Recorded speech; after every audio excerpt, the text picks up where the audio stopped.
Hey guys, what is up? So we are just hanging out over here at Grandma and Big Guy's house.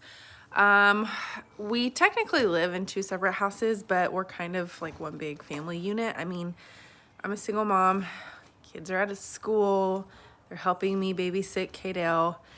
Honestly, me and my mom are both nurses, so we're probably both equally as exposed. So we're kind of just quarantining together. But anyways, that is not the purpose for this vlog. The purpose for this vlog is we're gonna do the Q&A with Big Guy that we talked about. Hang on, let me find Kiddo. He's wandering.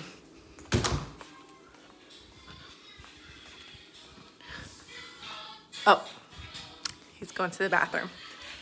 Anyway, so we're gonna do the Q&A with Big Guy, which I'm really excited about. You guys asked some really awesome questions, so it's gonna be a really good vlog.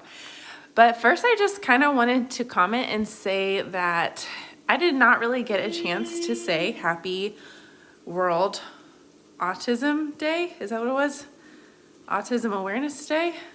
World Autism Day. Anyways, it was actually a really busy week at the hospital and I was working and I just could not break away I tried to post something and it just didn't go through and I never went back to it. So it's been a busy week and I did not get to say Happy World Autism Day. So, you know, watch our vlogs, you guys. Y'all are so amazing with supporting us. Share our vlogs with your friends. You know, the more awareness, the better, so that the world can understand autism. And that's really what it's all about, you know. There's good and there's bad with autism. I love Cadell. I love everything about Cadell. But there are some things about autism that are difficult and some things that are different. And those are things that the world needs to be exposed to. So thank you guys for being so supportive of us always. And just, you know, continue to bring awareness to the world with us. So yeah, what else do I want to say? Oh, also, I want to say I hit 10,000 on YouTube, which is so amazing. That is such a big deal. I mean, seriously, I've only been doing this for 4 months now, about 4 months. I can't believe I've already hit 10,000 on YouTube. It's so amazing. I feel so blessed and so honored. And I'm so appreciative of you guys for helping me get there. If you haven't checked out my Facebook page, I try to post simultaneously with YouTube, but go check out my Facebook page because I'm still hanging out at about 9,000 there. And I just think it would be so amazing to hit both of those milestones.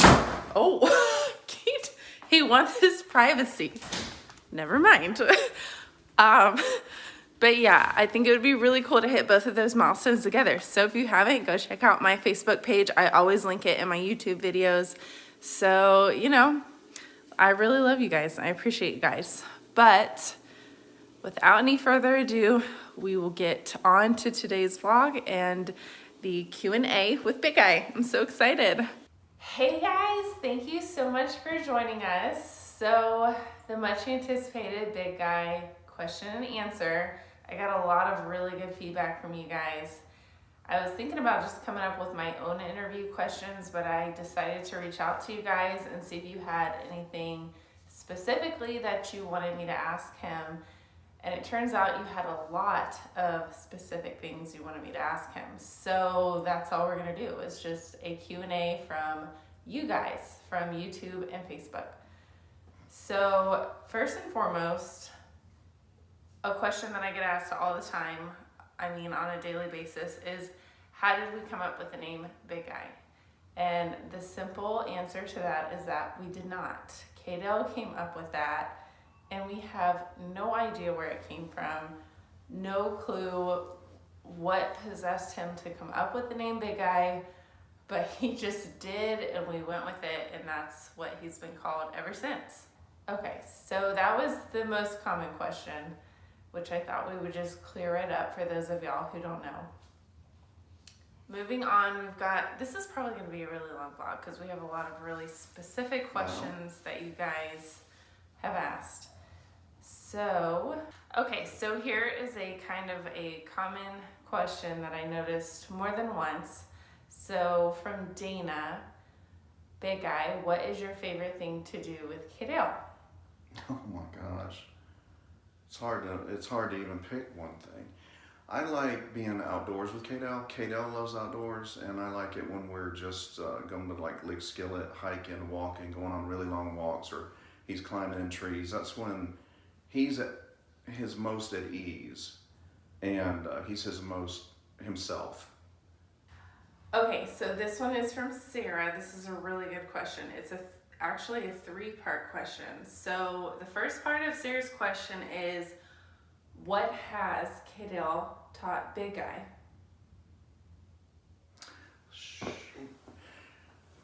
Just off the top of your head. You don't have to think too much into it. I guess more patience, I don't know. More ability to be adaptive, more ability to go with the flow. And just also how much, people with special needs kids can do, how relatable they can be. I mean, it blows my mind all the time to think that he's even, has a handicap. So that'd be it. Okay. The second part of Sarah's question is, what do you wish people would know when they first meet Cadell? A stranger on the street, what do you wish they would know? Made me cry. Just quick. Yeah, I can't be quick with deep stuff like that. Oh my goodness. That he understands more than that it appears he understands. So you can talk to him pretty much like you would any child, and don't expect him to respond back in the same way, but he's getting a lot of it. Yeah, I say that all the time. Kendall knows so much more than people realize he knows, just because he cannot express himself or he cannot communicate conversationally the way that regular people can. His receptive language is much more advanced than his expressive. So he knows what you're saying, he knows what's going on. 100%. Just treat him like you would any other person. Mm-hmm. Okay, the third part of Sarah's question is, what are some of your inside jokes with Cadell? Oh gosh, inside jokes. Well, you probably heard me argue with him. That's one of my favorite things to do. I do things sometimes that I think the therapist would probably slap my hand, but you can't help it. You're a grandparent. But I love to argue with Cadell, and Cadell has, he has his own language. So, and we have our own little language. So it's always, sola, which is his word for cola, and I'm like, oh no, sola, no sola, and he's, and so we go back and forth. And one of his favorite little words that I love is pee-pee, which doesn't, in Cadell's language, doesn't mean number one. It's just it's an argument. It's like pee-pee, oh, don't do that. Yeah, it's made it really fun for the ABA therapist coming off of a weekend at Big Guy's house. All right, so this is one of my favorite followers, by the way. I don't know how to pronounce it.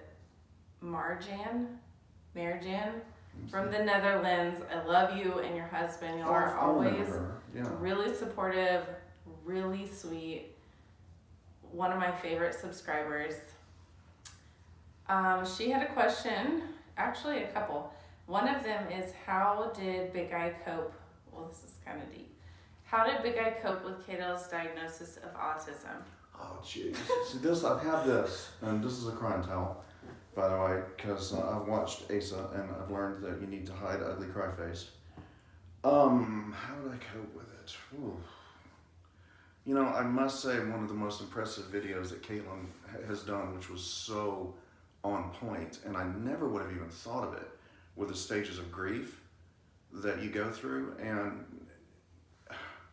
when you go through something like that, it's kind of like a flash grenade's been thrown into the room that you're in, which is police use to stun and disorient, right?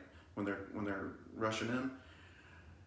And you go through those stages of grief, yeah, even if you don't, think you do. And the toughest thing for me was seeing Kaitlyn go through those stages of grief, and knowing that I had to let her go through them. I had to let her be, and then there would be little points of contention where she was in that phase and I went through the same phase, where you want to fix it, you want to heal it, you want to get in there and fight it and defeat it, and yeah, that was probably the hardest part of the diagnosis time.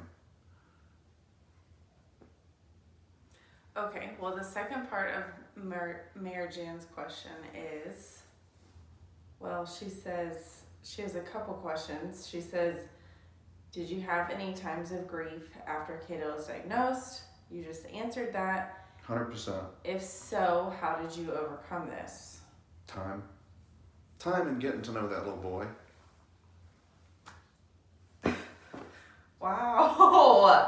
This is not so... I knew you were going to get me. I knew it. Wow, okay. So anyways, God, this is not supposed to be that serious.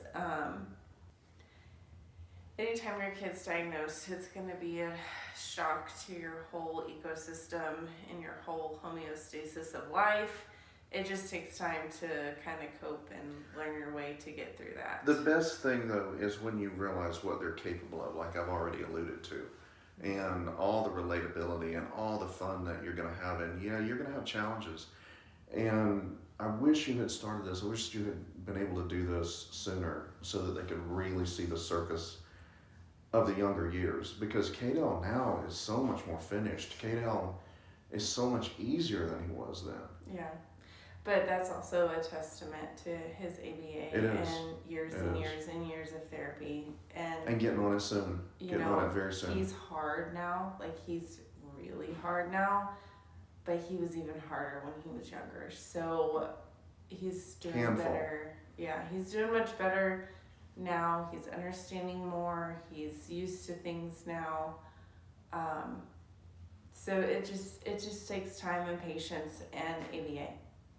But I mean, I got stories. I mean, there was the time he did the death roll over the cotton candy. There was the time he took me out of a booth at Dunkin' Donuts, Asa's favorite place, and actually caused me to pinch a nerve in my neck. I mean, it was a lot of fun. This is actually a question that I've gotten a lot recently. There's been multiple of these types of questions. So, and we can both kind of answer these, but from Jill, what were some of the things Big Guy did to secure the house more after Cadell's escape? This is another 3-part question. So I'll go ahead and answer that. So Big Guy actually had an alarm system that I didn't even know still worked, because I had not actually witnessed this alarm system since I was like a teenager. I think as your kids get older, and my brother lived here and we were both coming and going so frequently that I think we just got in the routine of not using the alarm. So we didn't wake everyone up in the household. And then as Cadell came into the picture and he started getting older, I just forgot it was even there. And actually there was several windows that were not functioning and it was causing the alarm to just continuously go off. So after Cadell's escape, it was kind of the realization of, okay, let's get this alarm fixed, let's get it secured. So that's what we did. We just fixed the alarm system. We use it religiously now. And we also had John, who is my boyfriend, and he's a firefighter, paramedic. So he's really good with brute force and ignorance. And he came in and he kind of did some makeshift security stuff to the windows. Really good redneck engineering on that. Yep. Yeah. So that kiddo cannot even open it if he wanted to. And that's just his windows. My parents have like 25 windows throughout the house. The only ones that you absolutely cannot open right now are Cadells. The rest of them you can. We just keep the alarm on at all times during the day. So that's the first part of Jill's question. The second part is, if Cadell and Big Eye could do anything together, what would they be doing? Well, from Cadell's perspective, going and probably getting, a slushie or something. I don't know. Probably going to Jump Zone. I knew you were going to say Jump Zone. Which is out of business now. It makes me really sad. I hate Jump Zone. It's like a it was bounce chaos. House place with a million kids, and it's stressful and chaotic. It was, and you actually needed brute strength to manage Cadell in there, and you needed to. I mean, I would actually go in. It was bounce houses, and it was the coolest little place. And the lady that ran it also had a special needs child, so she was real understanding. And Cadell loved that The owner place. was really sweet. It was just stressful because there was like a billion kids and 5 birthday parties going on at once and 100 bounce houses, and we would spend hours in there, and I really tell you, stressful. Oh, you can't even imagine the things he would do in there. Yeah, we've had a lot of learning experiences from Jump Zone, but that was one of Kendall and Big Eye's favorite go-to places to go Yeah, when we had I a lot was of fun. working or when Big Eye's babysitting. He would take him to Jump Zone, and they had a lot of memorable experiences there. A lot of fun. Okay, next question from Jill. This is her third question, which I also got from a couple different people. What does Big Eye do when Cadell isn't around? I feel like you just work and... Yeah, pretty much just, work. We've been working a lot of long hours, lately, most recently with the COVID thing, doing changes. I'm an IT guy. So, work, catch up on the house, yard work. I do my own yard work. Grandma and I walk the dogs and, kind of decompress a little because we know he's coming back soon. They make the most of their time alone. Yeah, we got to get rested up a little bit. All right. Okay. From Dina on Facebook. How far do we live from Big Eye, and do we see them often during the week? Too far right now. Me and Cadell we made the decision to move closer to his school because, my thing is that my life revolves around Cadell. Cadell's life revolves around his school and his clinic. And we have the creme de la creme of schools right now, which is kind of in the heart of Jacksonville. So, Grandma and Big Eye live in the suburbs. It's not that far. It's about 23, 24 miles. If there's no traffic, it's about 30 minutes. If there's traffic, that's a different story. But if there's no traffic, 30 minutes. So we're over here all the time, and it kind of depends on the babysitting situation. We're definitely over here on the weekends. It's hit or miss during the week. If I don't have a babysitter, then we're over here because they're filling in the gaps and they're helping me with babysitting. So it's not really anything like structured or set. It's just kind of hit or miss. This is a really good question that caught my eye when I read it on Facebook. From Jamie. I hope you're watching, Jamie, because I feel like he'll be able to probably give you some really good advice with this. So Jamie wants to know, does Big Eye have any tips for autism parents their parents are unwilling to accept their grandchild's diagnosis of autism? We are facing a huge hurdle with this right now.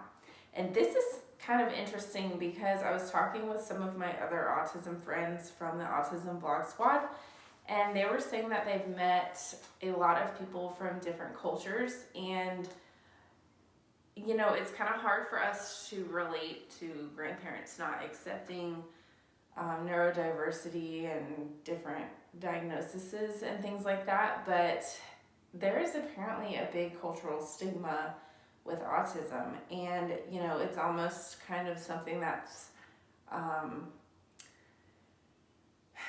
shameful and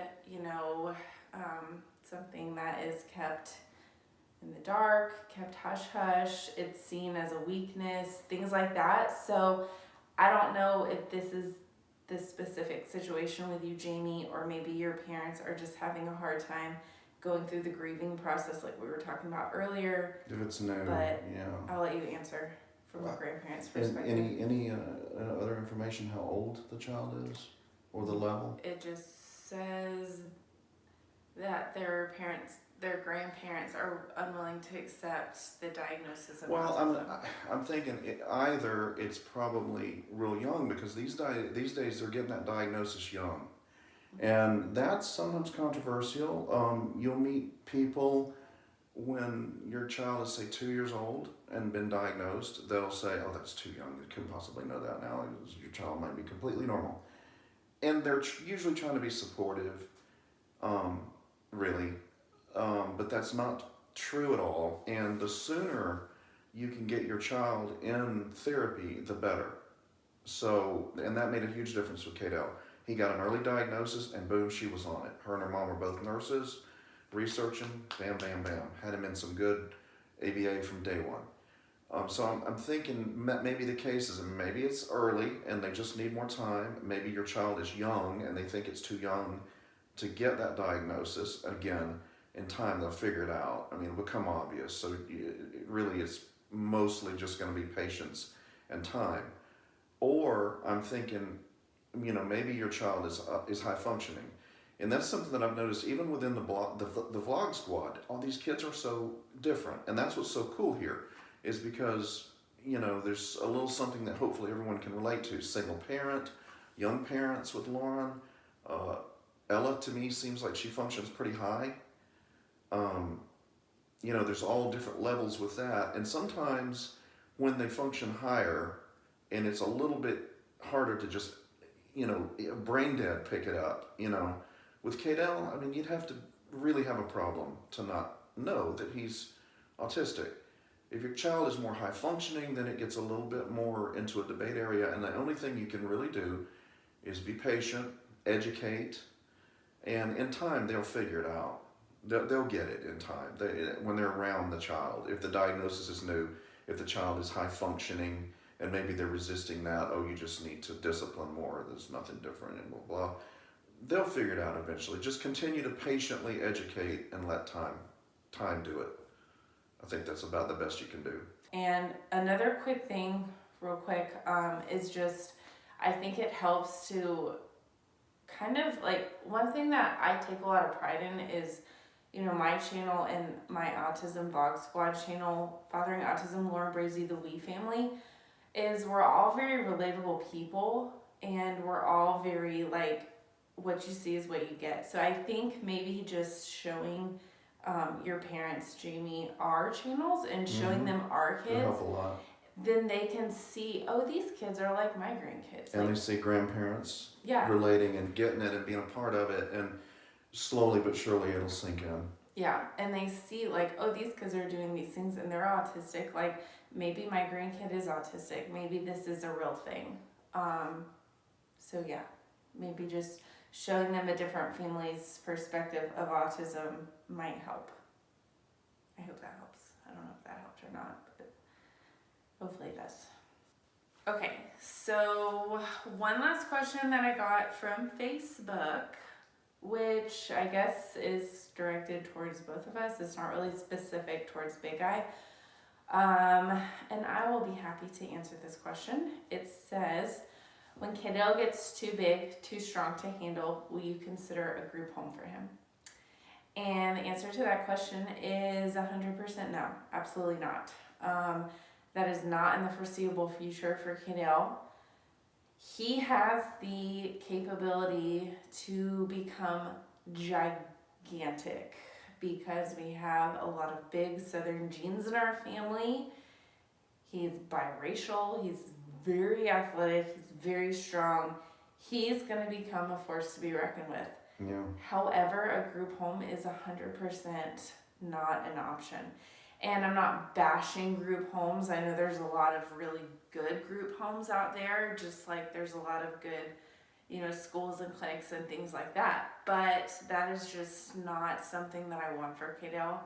I want him to always be in my life. I always want to be in his life. And, whatever he needs, I'm always going to be there to try and make accommodations for him and support him.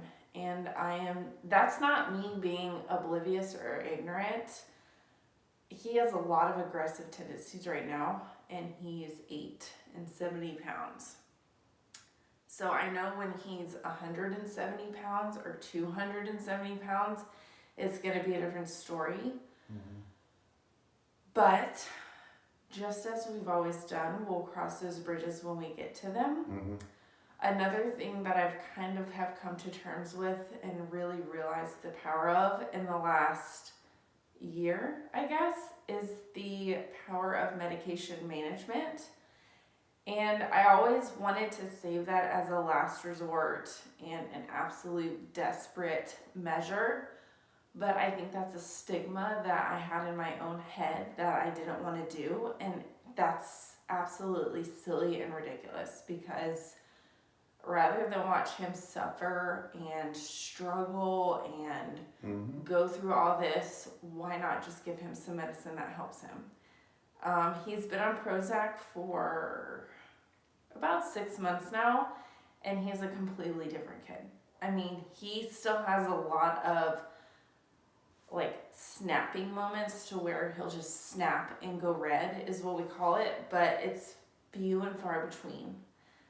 And he's only on one medication right now. So we are just starting our journey with psychiatry and medication management. So I'm going to rely heavily on that to suppress the aggressive tendencies and, you know, the physical barrier that can come from Cadell when he gets older. And so to answer that question, no, I absolutely will not put Cadell in a group home. Yeah, no. Other people have, you know, suggested that at times. One time, one of my favorite therapists, when he was little, suggested that almost, and I wondered if that was a thing they do sometimes just to test you, and which, you know, if you're not offended, maybe they realize, you know, but I was. But there is no tomorrow. We have today right now. We're living in today. And, you know, we'll get there and we'll figure it out when we get there. But right now, you know,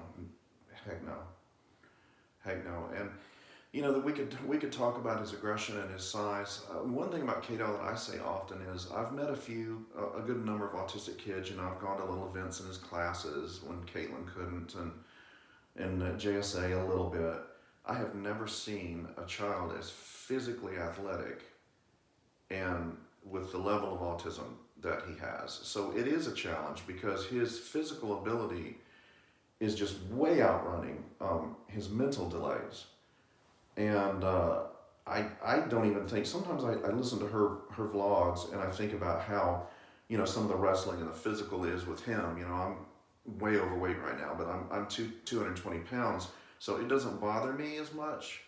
I just, you know, kind of control him, and I know you're not even supposed to do that, you're supposed to prompt. Now when he was little, you know, he did like the hugging, the squeezing helped him, and even now sometimes it does, and there's other things you can do to help help soothe him, like deep tissue and whatnot. He likes you to pull his hair. I know that's what the therapists don't like that right now, but there's a lot of things you can do to handle the outbursts.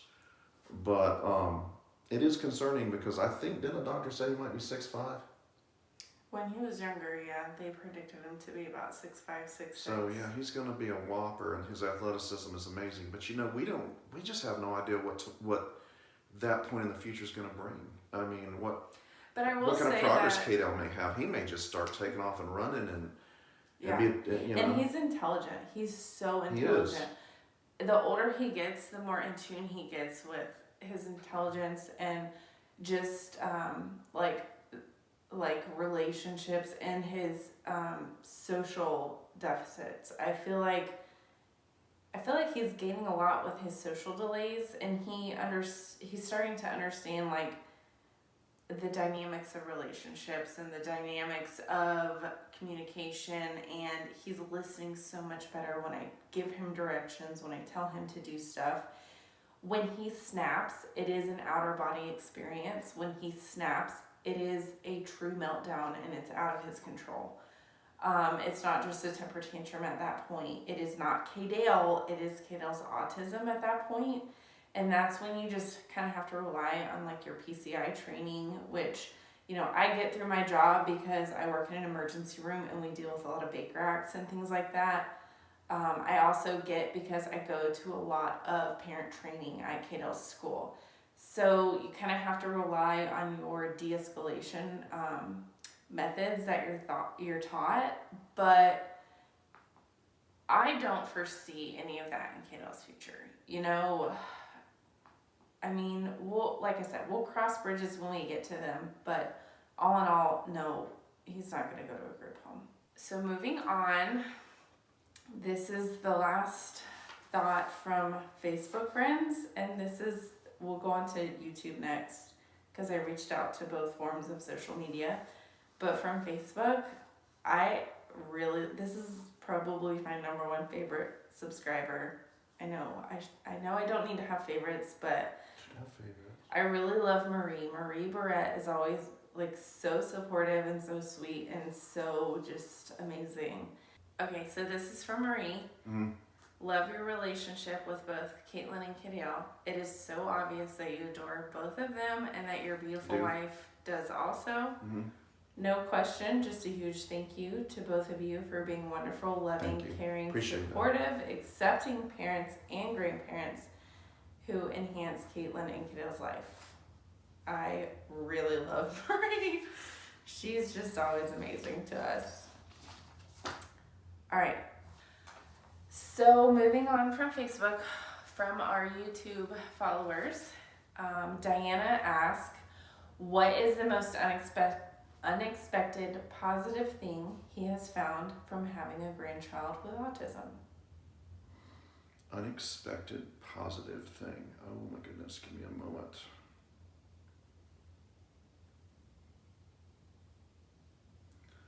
That you would move through all those stages and get to the point where you don't care. You care for them, but how much you can enjoy them, how much fun they are, that life goes on. And it's good. It's got its challenges. It's like I told some people in some comments, I think, and one of my favorite thing about these vlogs is I think of those people that are just getting that diagnosis. They're trying to cope, and they go out on YouTube and thank God, here's these people, maybe got a kid similar to theirs, and they can tell you some things and show you that it's fun. I mean, look at the Disney vlog where they were all at Disney together, and life moves on and everything's okay. And that you can have a child with special needs. It's not the end of the world. It's not a tragedy. Okay, so the second part of Diana's question is, are there any things that are there any things that you thought would be different or lost because of autism but are actually very typical of a little boy? Yo, my God. He is a typical little boy. That's the thing people don't realize. Yeah, everything, and I raised 3 children. Anything that you experience that children do that's typical kid things, they do. It's the same thing. Now, there's the difference in communication. There's, difference in, things you have to deal with, like we just talking about meltdowns and all that stuff. But everything that you experience, all the fun stuff, all the fulfilling stuff, all the kid stuff, they do all that. Just, maybe in their way. Mm-hmm. It's a little bit different. Yeah. But you learn to not even notice those differences, Mm-hmm. I mean, to me, it's just Cadell. I mean, I do the things Cadell does, which are probably autism things, like hand flapping, but to me, it's not autism, it's Cadell. Mm-hmm. Yeah. All right. So from Tori on Facebook, I'd like to know, when does Big Guy feel closest to Cadell? Right here. Oh, jeez Louise, you people.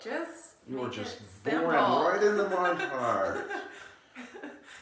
It's really the same as it is with any kid. When you feel the closest to them is when they feel the closest to you. It's when you're doing, okay. It's when they're at their most helpless and when they need you the most. Jeez Louise. Totally blindsided by this again. Wow.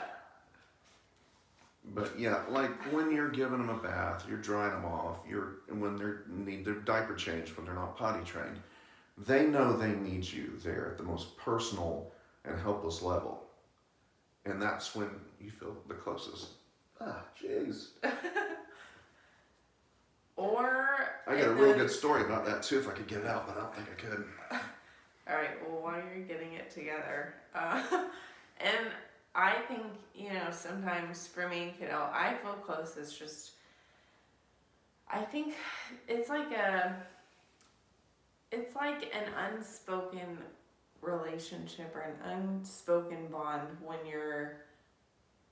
you know you're connected and he's blissful, you're blissful, and he's happy and content and just enjoying life, whether it be going on a bike ride or whether it be just playing his favorite game, which is chase at the park, whether you are, understanding his language, which sometimes is so hard because it's like toddler talking, And they love it when you get there, when you understand their words. They love that. He You butchers tell his it's so words. fulfilling to them that you understood me. Yeah, and sometimes it takes me a minute, but even me, who's like an expert at Cadell, I'm an expert at him and I can almost read his mind, but sometimes I'm like, I have to ask him 3, 4, 5 times, what?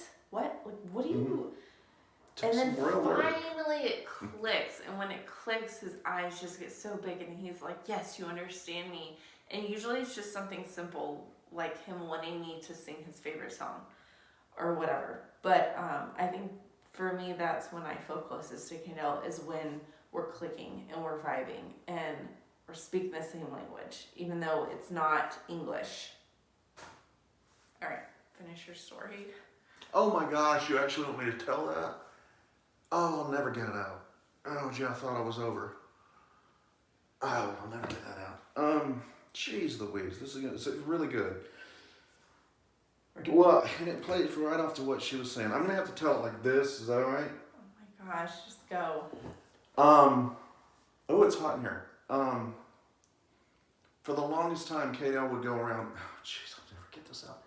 And he would say, the beta boy. And I always repeat his little babble, and I love his babble. And my thing was, I thought if I speak his babble and he'll speak my language, maybe eventually, it'll encourage him to communicate. And honestly, I think it did.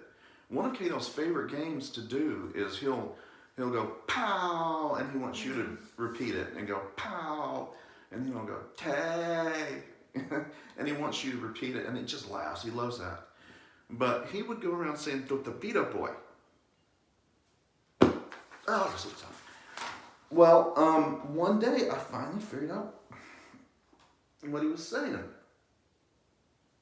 And he would take my hand in his face, and he would say, the beta boy. Well, I would say to him, that's the best old boy. He was saying it to me. So, that gives you an idea of the level of things that you can experience with these kids. Yeah. That they're capable of. So, this is the second part of Tori's question. Quick answer. Tori wants to know as well, what are some ways he thinks Cadell shows him that he loves him? Oh my God. Jesus. All right, well, I just told you one of the biggest ones ever. Cadell's actually told me. He's actually said it. And the one time he, recently did it, and Kaitlyn caught it. It was so cool. She got it on the blog. But one day we were doing something. I don't know what we were doing, and in a whisper, he says, "I love you," and I said, "I love you too." Yeah.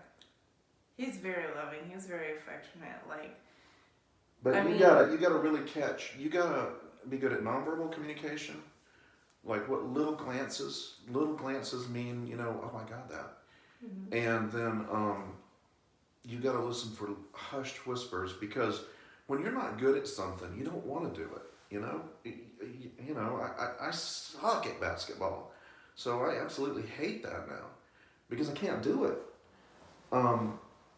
They're struggling to talk, and plus they have autism, so getting them to want to do something that's hard, that they don't want to do, that they know they're not good at, is challenging. And sometimes they'll reach out there and try. They'll whisper something, and you got to really be quick, and then quick to acknowledge that yeah, I heard you, buddy. Serena on YouTube, does Cadell know he has autism? I don't really think That's an interesting Cadell. question. It is. I don't really think Cadell thinks about it like that. I think he knows, like, I've taken him to the pool and parks and stuff like that, and he obviously really wants to interact with other kids, and he sees a group of kids and he wants to be a part of that group. And I think he is aware enough to know that he is not really sure what to do, but I don't think he really knows, these kids are neurotypical and I'm not. I don't think he really thinks about it like that, but I definitely think that there's moments in his life where he feels isolated or discluded from the group, for sure. Mm-hmm. Yeah, I think on his own level, he's heard the word enough and he knows something's up there. I think actually probably on his level, he probably does. Yeah, I think he knows he's different. And that's why we try to avoid, saying the word so much. Oh, he's got autism. I think everybody gets to this point. I've heard other people, because you don't want this flashing neon sign over his head, autism, yeah. Bang, bang, bang, autism. He's not autism, he's Cadell. Yeah, and his therapists have all told us for years, and I mean, we know it, to just watch what you say around him, because he's taking everything in. So Understanding. We don't want to introduce him to everybody as, oh, this is Cadell, he's autistic, because that's a label and it's not fair to Cadell. And you really got a problem if you can't figure it out with Cadell pretty quick. You're really not trying. Yeah. But, more than that, it's just not fair to him because he's more than just autistic. So, I don't know. I think it's their problem if they can't see past that. All right, so from Grace wants to know what are Cadells. Well, it's kind of both words. Grace wants to know what are Cadells' gifts. I would say his gifts are his athletic abilities, which phenomenal. I think he could possibly do rock climbing and compete at it.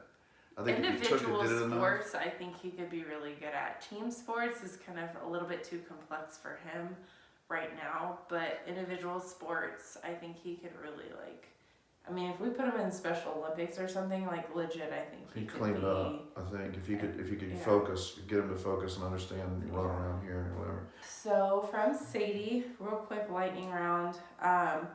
What is your favorite memory with Kiddo? Go. Oh my God. Just pick when one. He was born, when I first held him. All right, that's a good answer. From, I don't know how to say this. Wakako? From Wakako on YouTube, did you see some kind of sign before he was diagnosed? Mm-hmm. What? I saw it coming more than you did. You were in more denial, and people were beginning to say things, and you remember that sweet black lady at Lighthouse? She said, I knew something was coming. You remember the preschool that didn't work out because he was biting? Mm-hmm. You were young, you were in nursing school right then, and you weren't ready to start seeing it, but I was already seeing it. From Grace, this is kind of a deep one. What have you learned about Kaitlyn that without Cadell around, you wouldn't have known or didn't know before she had him? I mean, I had him pretty young, so I was 21. Shrieky? Yeah. That was what we called her when she was a little shrieky. What have you learned about Kaitlyn that without Cadell around, you wouldn't have known or didn't know before she had him? It's hard to remember the time before Cadell. It's not one thing, it's just a simple thing of being pleasantly surprised at how much she's grown, at how capable she's become. You go through that worrying about kids for a long time when you're not afraid, you don't think they can handle it or they need more help, and Kaitlyn's gotten to the point where I don't. anymore. She's grown so much. And she's a nurse. She's an ER nurse, and she's been this kid's mother. And like I say, he's her life, and so that would be it. Just I have been pleasantly surprised at the changes in recent years and how much she's grown. I think they say, you know, when you have kids, you're kind of forced to grow up, but when you have special needs kids, Even it's more. a completely different ball game. Even more. It's even more so. Mm-hmm. All right, from Layla on YouTube, are parts of his relationship with Cadell ever frustrating? I'm sorry, what was that? Are parts of your relationship with Cadell ever frustrating? You would be lying if you said you never gotten frustrated with an autistic person. They can be obsessive and difficult, stubborn, and so stubborn. you get tired. I mean, you get worn out. And like I say, Cadell will light you up. Not as much anymore. And I remember one day I was sitting in Zaxby's not long ago, and they were taking forever, and I was just about asleep, and whack, right across the side. He just lit me up. And you know, Cadell, Kaitlyn, stop that, you know, I mean, Cadell. I didn't get really mad, but then I thought it was funny. He was just like back there sitting there thinking, man, I've been here so long, I just think I'll slap you. Stop. I think. No, but yeah, the early on, when he took a lot of energy and whatnot, but frustrated, no, just challenged. Never frustrated. I've gotten frustrated because it's exhausting, and Yeah, maybe. I feel like it's more challenge than frustration, but I don't know. I think when it's day in and day out, and I think when you're heavily involved with ABA, Oh, it wears you out. and you know you're supposed to be doing one thing because that's what's going to help the most, but the easy way is to do the other thing, and it's like you're caught between the middle.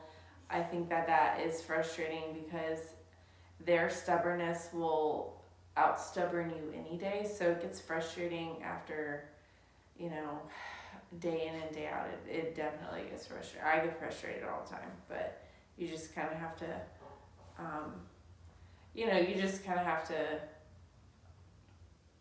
get through it, really. There's no special answer, you just got to get through it. It's just acclimation. It's like working out or anything. It's just conditioning yourself to it and just powering through it. Just know getting stronger and there's an smarter. end in sight, and it'll pass. Whatever you're going through, it'll pass.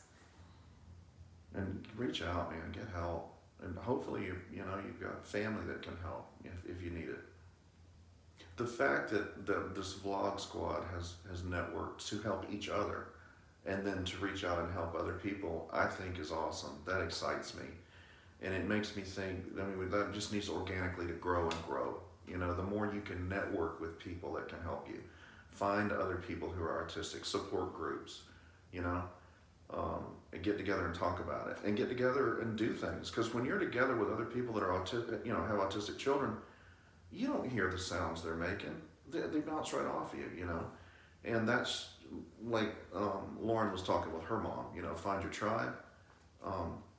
Do that. That could make all the difference. All right, I'm gonna go check on him because he's up and in the bathroom. But next question from Julie on YouTube. What's Big Eye's favorite part of being Cadell's grandpa? I'll let him answer this real quick while I go check on him. Oh, we'll dish while you're gone. There's no telling what I'll say. Favorite part of being a grandfather? I'll tell you, these questions are so big because it reminds me of freshman English when you learn in college that the hardest things to write papers on are things that are huge to you, But just being a grandfather in general is a unique experience in of itself, that you think you've raised kids and you've been a parent, and then that first grandbaby is born, and that's just something totally and completely different. And fortunately, we were young when we had our kids, and then our grandkids came along when our kids were young, so we were physically able to do a lot with them. So my favorite part of being Cadell's grandfather,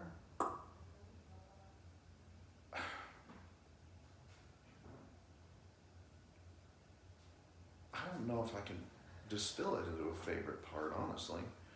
But I mean, anytime you got another person in the family, your blood, your flesh to love, that's your favorite part.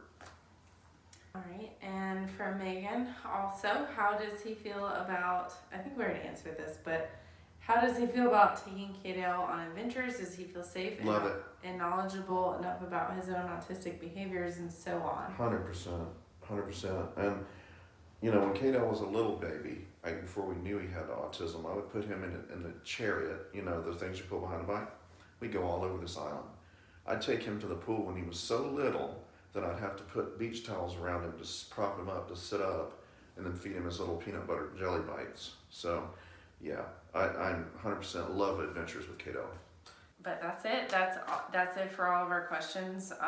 It's just a day's worth of, you know, reaching out to you guys and asking what you want to hear from us. So I'm sure we'll do it again sometime in the future. If y'all have any other specific questions you think of that you want to ask us, let us know. Hopefully you gained something from this. Yeah. Help some folks. Yeah. And thank you guys so much for watching and following and subscribing. I guess we'll see you next time. Anything else you want to say? Me? No, I'm good. I've talked everybody's ears off. They're sick of it by now. All right. Well, we'll see you guys next time. See you in tomorrow's vlog. Thanks for watching. Have a good night. Bye. Bye.